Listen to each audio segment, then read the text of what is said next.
Hello, I am Unintended Mango. I co-wrote a lot of Babel Has Fallen with Knight of Endale. I'm assuming if you're here, you know what Babel Has Fallen is. Go check out Knight of Endale's channel if you haven't already. But we just came from the lore retrospective, where we went through all of Babel Has Fallen, and we talked about how we made it and what all of it meant. I would heavily recommend you check that out before you come to this, if you have not already. But essentially, I had some additional thoughts and a little bit of a deeper analysis of the album that I wanted to share with Knight. Hello. She's here. I lurk in the background. She may or may not commentate, depending on how well spoken I am, I suppose. But yeah, so I'm just going to share with you guys what I was going to share with her. At this point, Editor Knight, you should put the beginning sequence of the Babel Has Fallen album release with the verse. Okay. Because we're going to be talking about Babel Has Fallen as an album. Why is it called that? Well, the simple answer is because there's several Babel references implying that L'Manberg is Babel, and it is going to fall because Dream is going to destroy it. I would submit to you that it's a little bit deeper than that, and I'm going to try and convince you of that.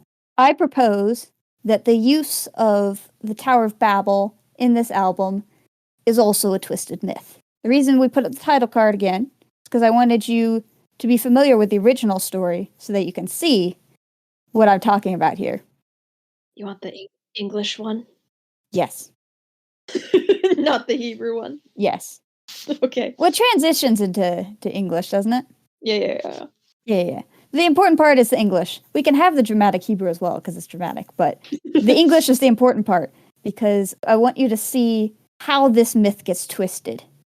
Because the original Tower of Babel story is wildly different than the one you see in You Dreamed a Dream.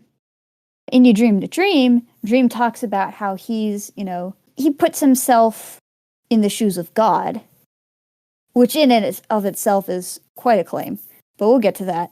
He portrays himself as God, ruthlessly raining fire and brimstone on his enemies for defying him. That's essentially the concept of You Dreamed a Dream. But that is not what happened at the Tower of Babel. If you read the opening sequence, God doesn't rain fire and brimstone on Babel. The people defy him because he tells them to, multiply and fill the earth. That's the command prior to Babel. And the people at Babel say, no, we think we're cool and we're powerful and we're going to build this tower and it's going to show how great we are. We don't need God and we don't need his commands. We're our own gods, essentially. And God says, don't do that. And so what is his response? Well, he doesn't violently punish the people of Babel, even when they directly defy him. He actually gives them a non-violent reason for separating. He confuses their language, so they can't understand each other, so they can't finish their project. And then they kind of give up, and they actually do spread out by, who can speak what language. At the end of the day, it's the story of the foolishness of human pride, to think that we are the wisest and the most powerful and nothing can stop us. What is this album about, other than arrogance? We've talked a little bit already about how we kind of have these two main characters, Techno and Dream, where the album starts and ends with Techno and Dream, and they have this character arc in the middle. Both of them make some pretty strong claims, but very similar ones in some ways. Techno says, I'm Prometheus. I'm a titan. I'm powerful. I'm immortal. I'm divine. This is very interesting. Of most of the mythology references you see in here are heroes. Daedalus, Icarus, Theseus, those are mortals. But Techno says, no, I'm a deity. I am divine, and my presence is a gift to you. You should accept me and the ideals that I represent. Now, we'll get back to that. Dream takes this a bit of a step further. There's a big difference between the gods of Greek mythology and the god of the Bible. Gods of Greek mythology are these big, powerful beings, but they're essentially humans with superpowers that are also immortal. They do represent things, and they do demand your homage, but it's because they're powerful. Even so, gods can be defeated. They can be defied. It would be foolish for a mortal to defy one of them, but it can be done. Dream doesn't claim to be one of those kinds of gods, though. Techno does that, but Dream claims to be the god of the Bible. Now, the god of the Bible is all-knowing, all-powerful. He's the definer of right and wrong. That's a much bigger claim than just to claim, I'm immortal and also very powerful, and you should, respect me. They're both claims to be God, which is a very big claim, but there's a big difference in magnitude there. Regardless of, your opinion on the Judeo-Christian religion, I feel like we need to emphasize that difference. We'll come back to that later. The point is, it takes a massive amount of pride to claim that you are the Lord of the universe, which is essentially what Dream is claiming to do in You Dreamed a Dream. That's Dream at the start of the album. I am the Lord of the universe. You're defying me and I'm going to squish you like a bug. And then we go through this character arc, right? With Dream. You get Burning Pages where he's this maddened, furious person who's been defeated. He's been put in jail, but he's like, no, I still have power. I can raise the dead and you'll be sorry. And then we have in the end where he's out of his mind pretty much with how far he's fallen. He's in this manipulative stage, but he's very much in the I will not be defeated. This isn't over. It can't be over. I can't accept it. I submit to you that Dream is the one here with the arrogance. Dream is the one who built Babel. He orchestrated all this manipulation and stuff, and he thought he was in control of the server and that he was in charge and that, everyone else should pay him homage and do as he says. But in the end, Dream's the one who crashes and burns. Dream's the one whose Babel falls. We see this also with what happens to Techno, the other character who claimed to be a god. In Prometheus, he's bringing judgment, it's a very similar idea to the one Dream is offering. It's that idea of, you wronged me and I'm going to punish you because, I'm big and powerful and I have the right to do that. But at the end, in this tragedy of mine, we see him questioning everything he ever thought. Have I fallen in love with Shadow? Did I lose the flame? Is all fair in love and war? He talks about these twisted myths that he didn't see coming. And he talks about, is this my limbo to be torn apart? It's that same idea of he thought he was big and powerful and nothing could touch him. And then something did, and he lost everything. I submit to you that Techno's Babel has fallen. The thing is, Dream and Techno, why are they the main characters? They go through this character arc, but why did we focus on those two? Well, they're not necessarily specifically responsible for everything that happens, but they're either related or they're an inspiration for it. And we've talked about this a little bit, how the album is this kind of conversation, people stealing lines from each other.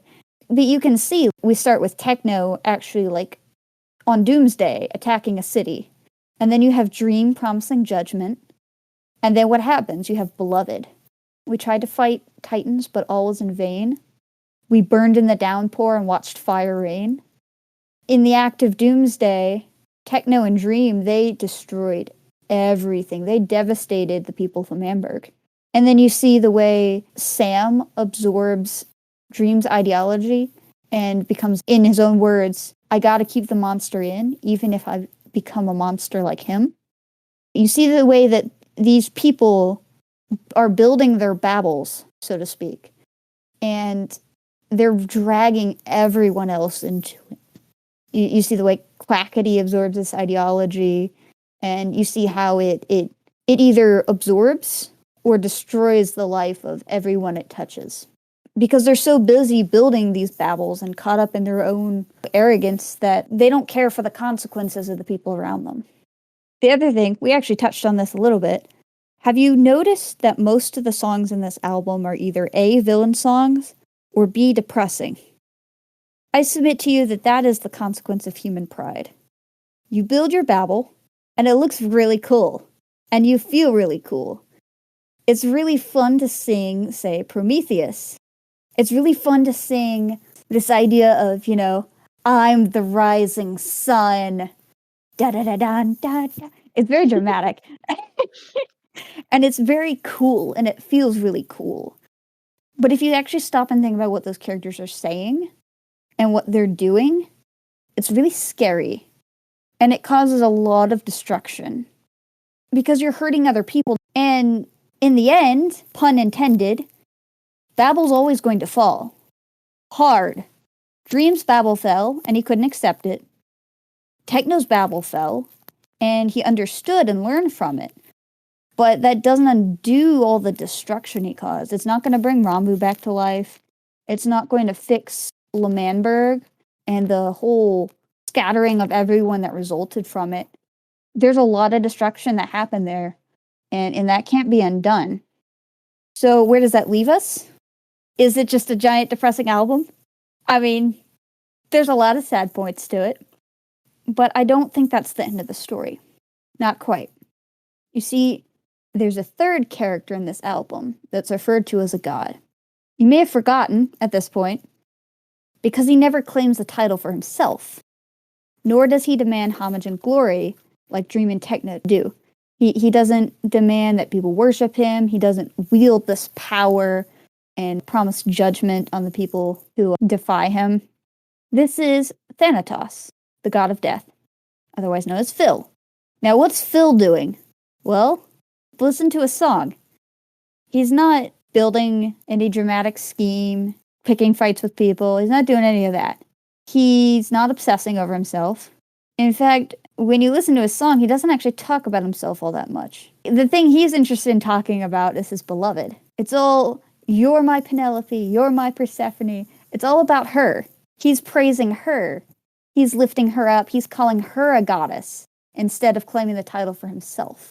You'll also notice that despite some hints of bittersweetness, and we've talked about this a little bit, Phil's song is the only one that isn't depressing, because there's that quiet confidence in there. Even though that they're separated for a time, he knows that she's always going to be there for him, and he's always going to be there for her. He's content with what he has, because he knows that their love for each other is never going to fade, no matter what. I would call this confidence and not arrogance, because it's on a steady basis. He's not raising himself up, he's lifting her up. So what can we learn from this? 1, pride leads to destruction every time, both for you and for everyone around you. 2, love. That decision to put the good of another ahead of your own. Love makes all things bearable, and it can weather any storm. It can also cover a multitude of sins and sorrows and hardships. That is why, in the original Babel story, God originally commanded the people to spread out and fill the earth. Because he knew what would come of their pride, and he warned them, and they didn't listen. And that's why he brought the Babel project to an end, because he knew it would be the best thing for them, whether they understood it or not. He knew that Babel would fall eventually, and it would fall hard. I think, in my opinion, that the tragedy of this album is not that Babel has fallen, but the fact that it was ever built at all. I'd like to end by noting the song Precipice again. We talked about this a little bit, but it's mostly a very sad song. It's a song about the depths of despair, and it kind of made me want to cry the first time I heard it.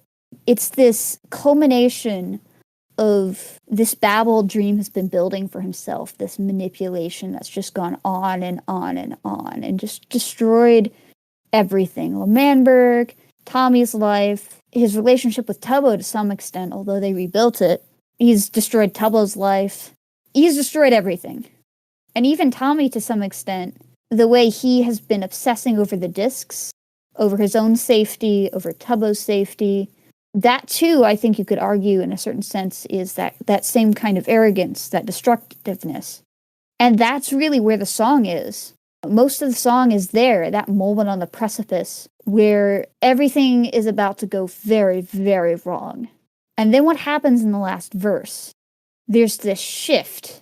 And it's not directly noted exactly what happens, but we know the story. Tommy asks for help, and most of the server, essentially, shows up. They set aside their quarrels, and they remember what matters. And they come and they help Tommy, and they defeat Dream.